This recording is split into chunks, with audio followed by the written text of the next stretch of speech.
Comenzamos el apartado de entrevistas de este viernes, las 10:01 de la mañana. Y en el día de hoy, como siempre, intentamos todos los viernes y jueves intentar, a no ser que haya un pleno, ¿verdad? Intentamos que no sea tanta política y demás, sobre todo en centrarnos en la parte social, sociedad, cultura, etcétera, etcétera. En el día de hoy tengo a todo un verdadero amigo, a Osaín Álvarez. ¿Qué tal? ¿Cómo estás, amigo? Buenos días. ¿Qué tal? ¿Cómo estamos, David? Como siempre, un placer acompañarte aquí en la radio. ¿Y a ti que no te gusta hablar? Sí, eso que es el problema que tengo, que me tienes que mandar a callar. ¿Verdad que sí? Bueno, Osaín, es que has producido recientemente un pedazo de documental. Yo creo que cada vez, y te lo digo en serio, te supera un documental tras otro, un documental tras otro. Y es un documental que ha coincidido, o lo han hecho coincidir, ahora me dirás, con el tema del Pride, ¿no? Sí, correcto. El documental me lo encargó Juanjo Martínez, el organizador del Jandía Pride, al cual le tengo que estar agradecido por haberme confiado este trabajo, y a la Asociación Faro de Jandía. Y en su momento lo que me plantearon era, digamos, un poco tener el testimonio, ¿no?, de las personas mayores de aquí del municipio de Pájara sobre el colectivo LGTB, ¿no? Un poco esa fue la idea. Por supuesto, a mí me llamó muchísimo la atención, porque me encantó la temática, y entonces un poco como lo enfoqué fue hacer entrevistas. Justo el tiempo que tenía, por eso no pude hacer más, si no hubiese hecho más, fue justo en la Semana Santa, entonces estaban cerradas las 2 terceras edades, tanto de Morro como en Pájara, y cogí 3 personas de aquí, 3 señoras de Morro, Catalina, que es la madre de Juanjo, y me ofreció su casa con 2 amigas, con Ketona y con Cala, y entonces hicimos la entrevista en casa de ella, y el resto el lunes siguiente en la tercera edad. Hombre, la idea era, empecé sobre todo a enfocarlo, que me contaran ellos cómo era el concepto de familia en su juventud, ¿sabes? Ese respeto que se le tenía a los padres, ¿no? Y como dice Manuel, el de Pájara, que era más que respeto, era miedo, ¿no? Un poco cómo se vivía esa época, y después introducir cómo se abordaba o qué pensaban en su juventud, cómo veían al colectivo LGTB. Entonces, curiosamente, la mayoría de todos ellos decían, lo desconocían. ¿Por qué? Porque antes era pecado, literalmente, que en las familias se conociese que había algún miembro LGTB. Entonces, no es que no hubiese, sino que no se decía, ¿no? Y los que se decidían hacerlo público, como cuenta Catalina, a veces hasta lo apedreaban, ¿no? Es decir, eran momentos oscuros de la historia, como los hay en muchos temas. Entonces, para mí fue toda una experiencia, sobre todo que se abrieran, y el deseo que tenían de hablar, porque antes de hacer las entrevistas, evidentemente les comenté de qué iba el tema, ¿no? Por si alguno no quería, podía suponerle molesto, ¿no?, hablar del tema. Y fue todo lo contrario, ¿no? Entonces, tener esos testimonios con la veracidad, sin protocolo, que habla la gente mayor, que no tienen pelos en la lengua, no están pensando en cómo lo dicen para que quede bonito, no, simplemente tal y como lo vivieron, como lo viven ahora. Yo lo pasé tanto, fueron 2 sentimientos, ¿no? Emocional, con más de uno que me emocioné, y a la vez me reía, ¿no? Por la sinceridad y cómo lo afrontaba, ¿no? Digo, le agradezco nuevamente a Juanjo particularmente, y a la Asociación Faro de Jandía, por encargarme o confiar para que le hiciera este trabajo que se hizo justo adrede, con vistas a esta semana del Pride. ¿Con qué testimonio te emocionaste y con qué testimonio te sacó más de una carcajada? Hombre, con la que más me reí, porque además creo que fue la única que pedí que quería que estuviese, y así la pedí expresamente, Juana Romano. Juana Romano es una mujer que tiene una energía impresionante. Siempre se está riendo, parece que tiene 15 años. De hecho, en un momento que ella dice que quede claro que fui la primera mujer en Pájara que sacó en una fiesta una botella de ron. Juana Romano es un personaje, ¿no? Con Ketona me reí muchísimo también, es decir, con todos en sentido general, pero si me quedo la parte graciosa, ¿no?, de esa sinceridad a la hora de hablar, y la contundencia con que hablan, con ellas dos. Emocionalmente, con Juana de Pájara, no recuerdo el apellido, será Juana Hernández. La intensidad y el amor con que esa señora expresó que antes no se podía decir que tenía un hijo homosexual. Es decir, yo me emocioné cuando lo estaba entrevistando, no me esperaba, ¿no?, que lo fuera a decir con el orgullo de madre que lo dijo, ¿no? con Catalina también, es decir, todos en sentido general me gustaron, pero si me quedo con Juana me llegó, vamos, me llegó por lo bien que lo expresó, con el cariño que lo expresó, el orgullo de madre de no ocultarlo, ¿no? Y de sentirse orgullosa realmente me llegó. ¿Crees que hoy en día, Hossain, la gente mayor, que normalmente no suele, o no debería, ¿no? Porque no lo vivieron, no tanto, son más, digamos lo que, son más empáticos con el colectivo LGTB que la juventud de hoy en día? Hombre, hay de todo, buena pregunta. Es decir, vamos a ver, evidentemente si toda tu vida has crecido, te han educado o has visto ciertos comportamientos que vienen en tu familia, ¿no? Al final son prejuicios, ¿no? En una época que tampoco es que hubiese... El turismo ha ayudado mucho, es decir, el turismo ayuda en cualquier país, y viajar. Yo siempre aconsejo a la gente viajar mucho, porque te abre la mente, entre otras cosas, ¿no? Entonces, en una época que básicamente aquí no había interacción con afuera, ¿no? Con la parte de afuera, es difícil, y es lo que yo valoro, que una persona mayor sea capaz de abrir su mente y darse cuenta de que eso no estaba bien, ese comportamiento, ¿no? La gente joven, curiosamente, sí, evidentemente está más acostumbrado, ya se ha normalizado, que es lo normal. Hablo ya no solo del tema colectivo LGTB, tema de racismo, tema de xenofobia, ¿sabes? Ese intercambio de raza, ¿no? Cultural, eso enriquece, ¿no? Entonces, claro, hoy en día es normal que los jóvenes crezcan ya desde pequeños, porque todos nacimos sin prejuicios. Es decir, es una cosa que claro, es decir, cuando nacimos no nacimos con prejuicios, ni nacimos racistas, ni xenófobos, ni ningún tipo de discriminación. Lamentablemente eso viene o se te va imponiendo socialmente, sobre todo si no tienes una familia, porque la célula principal de una sociedad es la familia, tu familia más cercana. Si en tu familia más cercana no te crean esos valores, no te explican desde que eres pequeño que todo es normal, que no puedes discriminar a nadie porque es un tema de color, de raza o de ciudadanía, o porque sexualmente se sienta atraído sobre su propio sexo, eso hay que explicarlo desde pequeño en la familia. Y después está, como digo, el colegio y la parte social, ¿no? Entonces, todavía queda mucho por hacer, porque ahora, antes se pasó, yo creo que nos hemos ido a un extremo socialmente en el mundo. Sí. Aquí, ¿no? Nos hemos ido del extremo de la desinformación, o que solo había un medio, dos, y la radio, que gracias a Dios sigue existiendo. Gracias a Dios. Nos hemos ido ahora a una sobreinformación de Google, que sobre todo la juventud da por hecho que todo lo que está ahí es cierto, es noticia, ¿no? O sea, Facebook, las redes sociales que sea. Entonces, si no hay un adulto consciente, responsable, que detrás de eso le diga, no, todo eso que estás leyendo tienes que filtrar, no todo lo que aparezca en redes sociales es la verdad, ni es noticia, ni es cierto, ¿no? Entonces, es un tema de educación, sí, podríamos hablar de esto largo y tendido. Da por tertulia. Entonces, claro, te ves, por eso me sorprende, y a la vez no, cuando ves comportamiento de jóvenes o niños con comportamientos racistas o machistas a fecha de hoy, yo hace poco vi Morro, no voy a decir de dónde, para no tal, en las Navidades había una empresa haciendo un servicio abajo de esto de carritos abajo para los niños, y la chica que estaba ahí, un niño que ya le llamó la atención porque era peligroso, y la respuesta fue, a mí tú no me des órdenes que eres una mujer, niño de 8 años, entonces claro, te choca escuchar eso en un niño de 8 años hoy en día, ¿no? Y la responsabilidad directa es de los padres, eso no me queda ninguna duda. Después el colegio y después sociales, así que queda mucho trabajo por hacer.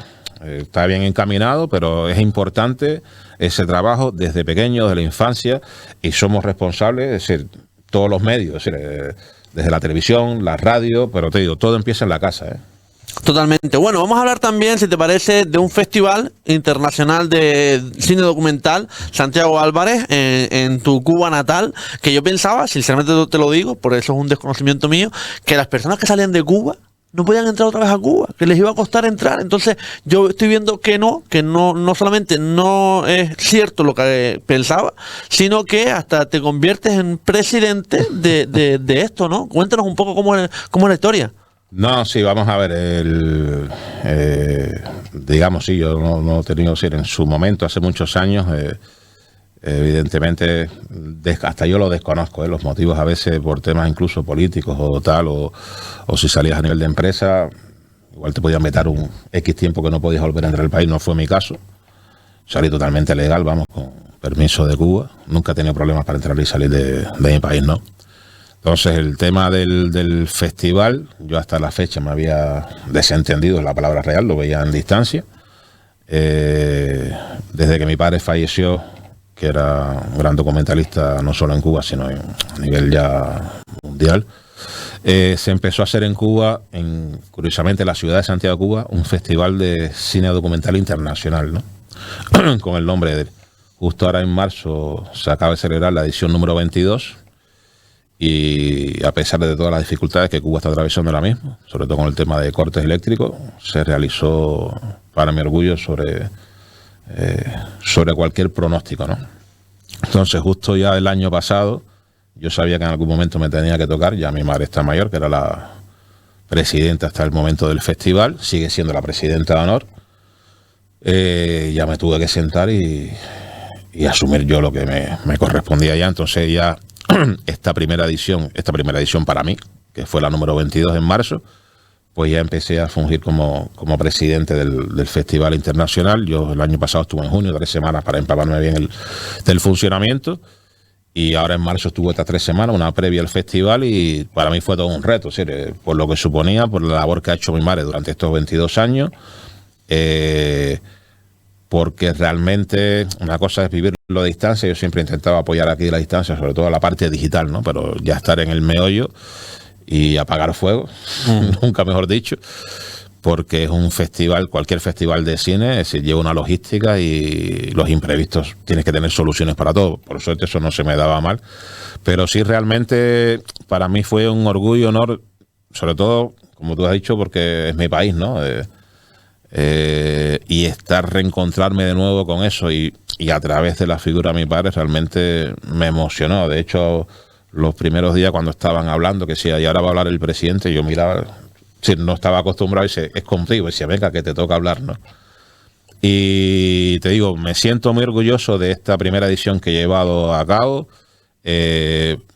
Después de muchos años, por primera vez fueron más de 20 realizadores extranjeros de varios países, Sudáfrica, Reino Unido, Estados Unidos, de América Latina, de España. Fue muchísima gente. Rompí muchos esquemas este año. Y dije, bueno, ya que asumo este año, más allá de los premios oficiales que se daban, ¿no? Que es el Gran Premio Santiago Álvarez, que es el primer gran premio. Después está un premio al mejor cortometraje, medio y largometraje. Introduje por primera vez premios especiales a las obras cinematográficas que mejor trataran, por un lado, colectivo LGTB, por otro lado el tema del racismo, por otro lado el tema del empoderamiento de la mujer, ¿no? Y recuperamos también, pues se hizo solo en la primera edición, el concurso de fotoperiodismo. ¿Por qué? Porque la mayor parte de la obra de mi padre, que fue una de las cosas que innovó, la hizo usando fotografía, es decir, fotos fijas, es decir, hacía animaciones. En la época no existían los efectos especiales ni la informática, sobre la foto, y con eso te hacía un documental, ¿no? Entonces este año se introdujo el premio de fotoperiodismo nuevamente. Se presentaron fotógrafos de todas partes del mundo. Curiosamente es muy tímida, no se va a salir en cámara. Pues aquí está con nosotros en la radio la ganadora por primera vez de este concurso de fotoperiodismo, Patricia Barceló, que reside en Barcelona, y casualmente la tenemos aquí esta semana en Fuerteventura, y la voy a aprovechar sus conocimientos fotográficos a llevármela al playa, que haga unos cuantos disparos, ¿no? Entonces, te digo, para mí fue toda una experiencia. Nos tocó justo la noche antes de empezar el festival, corte de luz en todo el país.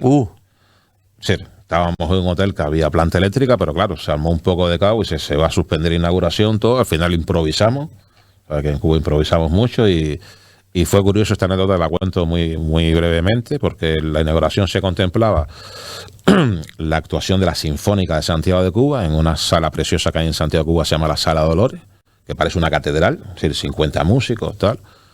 Y claro, no había luz, solo en el hotel. Y el director de la Sinfónica es un alemán que vive en Cuba, casado con una cubana, que ya de alemán le queda, yo creo que el nombre solo y el acento. porque yo le dije, maestro, le digo, tenemos un problema con la luz. Y me decía así, y le dije, me acompaña. Entonces le enseñé uno de los, era el Meliá Santiago de Cuba, ¿no? Una de las salas de conferencia que tienen los hoteles. Le dije, ¿usted cree que aquí quepan 50 músicos? Me miró, se rió y dice, tú estás más loco que eso, con acento alemán, ¿no? Y luego de meditarlo me dijo, ¿por qué no? Resumiendo, subimos todos los instrumentos, se hizo la inauguración con la sinfónica dentro del salón, quedó que parecía que se había ya desde el inicio pensado hacerlo ahí, ¿no? Quedó perfecto. Entonces, ese tipo de retos fueron, digamos, los que viví este año, ¿no? Y lo bonito fue que los realizadores, los documentalistas que participaron, que fueron algunos invitados, otros porque sus obras estaban en concurso, vivieron el festival desde dentro, porque todos me lo decían como nunca lo habían vivido en otros festivales, ¿no? Vieron cómo a pesar de toda esa adversidad el festival salió rodando, si era a pesar de cortes de luz, porque en todo momento sí le dejé claro a todos, le dije, lo que no puede fallar es el factor humano, si el resto ya es lo que hay, ¿no? Y otra de las cosas que creo que la conoce, si no tuve el atrevimiento, la invité, que nunca había estado en Cuba, y dije, como yo quería hacer varios cambios, y me llevé como presentadora oficial del festival a Virginia Moratino, a Vicky Moratino. Vino conmigo a Cuba y fue la presentadora oficial de la inauguración, de ciertas galas, de la gala de cierre. Para ella fue una experiencia, como ella dice que regresó tocada emocionalmente, porque en una conversación que tuvimos informal, que estábamos hablando con la gente de Cultura Santiago de Cuba, yo comenté que ella, aparte de que era una todoterreno, aquí era de las payasas de Tran Tran, que iba a los hospitales con los niños. Entonces se quedaron así, llamaron a un médico de Relaciones Exteriores que lleva en Santiago de Cuba, y justo tenían una experiencia muy parecida, pero solo con un payaso. Y entonces ya yo de fresco pregunté, ¿ella podría hacer eso aquí? Le dieron la autorización. Entonces eso fue un día mágico. Es decir, Virginia hizo lo mismo que hace aquí en un hospital con niños en Cuba, que intentaré pasarte el vídeo porque es verdad que fue precioso la experiencia. Todo, yo no pude ir porque solo podía entrar la camarógrafa, la periodista y ella, un tema en un hospital con niños, ¿no? Pero sé que todo el mundo lloró. Y fue una experiencia que incluso lo vamos a seguir haciendo, ¿no? Incorporar eso como actividades anexas al festival. De hecho, una de las cosas que pensamos también este año allí, que lo retomamos, ya existía un proyecto que lo llamamos Primavera Documental, que se va trabajando durante todo el año con los niños en la escuela primaria, los que tienen aptitudes, y los niños hacen su propio documental. Entonces nos presentaron el primero. Yo me reí porque eran 3 niños, es decir, 3 niños, 10, 11 años, uno era el director, es decir, camarógrafo, editor, y ellos hicieron su presentación. Y la parte graciosa de esta, que el director, 11 años, que lo estaba presentando, de pronto él le dice algo al oído, y para todo el público dice, no recuerdo el nombre del niño, se dice el niño que le perdonen, que él no está nervioso, que él es tartamudo. Claro, como él iba a hablar, pensó que para que le quedara claro a todo el público que él no estaba nervioso. Entonces, esa valentía con un niño, o sea, los niños tampoco mienten. Y fue una experiencia muy bonita. Digo, tenemos varios proyectos allá bonitos, sobre todo con las comunidades, con los niños, que la intención es, y aquí lanzo el mensaje aquí a Cultura, un poco trasladar esa experiencia, no ahora, pero sí no mucho largo plazo, traer esos talleres aquí, ¿no? Ese festival, esa experiencia ya, un poco traerlo aquí por supuesto, a Fuerteventura, que es donde resido. Yo, cuando entrevistaba a Osaín Álvarez, él mismo se pregunta y se responde, porque una de las preguntas que le iba a hacer ahora era cuáles eran los proyectos futuros, pero ya lo acabas de comentar, es decir... Sí, ahora estoy en proceso de crear una asociación que permita, evidentemente, potenciar el tema del festival, incluso poder realizar aquí acciones culturales, sobre todo, en toda España, pero concretamente en Fuerteventura, de ámbito cultural, puede ser sobre todo vinculado con el cine, y esperemos que funcione y que a la gente le guste. ¿Qué fue lo más que te sorprendió de esta edición? Tu primera edición llevando el festival. Hombre, ¿qué más te sorprendió? Realmente yo estaba sorprendido con todo. Una cosa es como cuando ves las cosas desde lejos y otra cosa es vivirlas, ¿no? Me sorprendió la disposición. Es decir, de hecho, tanto Virginia, los que fuimos, yo que soy cubano, una vez terminado el festival y de cuando regresemos todo nos parece fácil. Es decir, cuando ves lo que es capaz de hacer la gente sin tener luz, sin tener a veces... Sí, porque cuando se te va la luz, se te va la vida. Mira lo que pasó aquí. Yo me reía, 15 horas sin luz y casi se vuelve loco el país. Allá llevan un periodo que están... Eso es a diario. Entonces, ya no es solo que no tienes luz, sino se te puede echar a perder la comida. Es decir, son muchas cosas que van aparejadas a eso, ¿no? Y así todo veías la disposición. Yo me quito el sombrero en mi país, pero sobre todo con la gente de Santiago de Cuba, que el no existe. Es decir, a pesar de la mayor dificultad, dice, vamos a hacerlo. Hubo un taller que dio un gran amigo documentalista, como mi hermano Rodrigo, que era argentino, reside en Londres. Dieron un taller de cine documental en la jornada del festival. Bueno, hubo una estudiante de comunicación, ¿sí? Estamos hablando de Santiago de Cuba, para ponerte el contexto, vivía en Guantánamo. Esa niña estuvo 3 días viajando por sus medios para ir a ese taller. Kilómetros. Es decir, subes en un camión. Es decir, ese nivel de sacrificio o ese nivel de interés no lo he visto en ningún... No es por nada, ¿eh?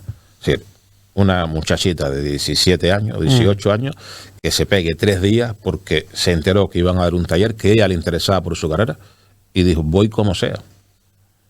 Entonces, cuando ves esas cosas, yo me emociono. Es decir, aquí lo tenemos todo fácil. Eso cuando escucho a veces a los jóvenes que se quejan a la mínima, yo a veces les digo, una semanita para allá y yo creo que les vendría bien a todos. Entre otras cosas, se liberarían del dispositivo móvil y hablarían y conversarían más. Totalmente, pues Josaín, de verdad, solamente desearte toda la suerte del mundo, de verdad, y que, por ejemplo, hoy, esta noche, estás con el Pride, este viernes, mañana sábado también estás con el Pride y a seguir dando cultura al municipio de Pájara y a la isla de Fuerteventura. Gracias, de verdad. Gracias a ti, David, como siempre. Hacemos un altito en el camino, nada, 5 minutos aproximadamente, publicidad, musiquita y enseguida regresamos con esa entrevista de deportes al concejal de deportes, José Benito Alonso, y también al presidente del Club de Lucha Saladar de Jandía. No te vayas hasta ahora.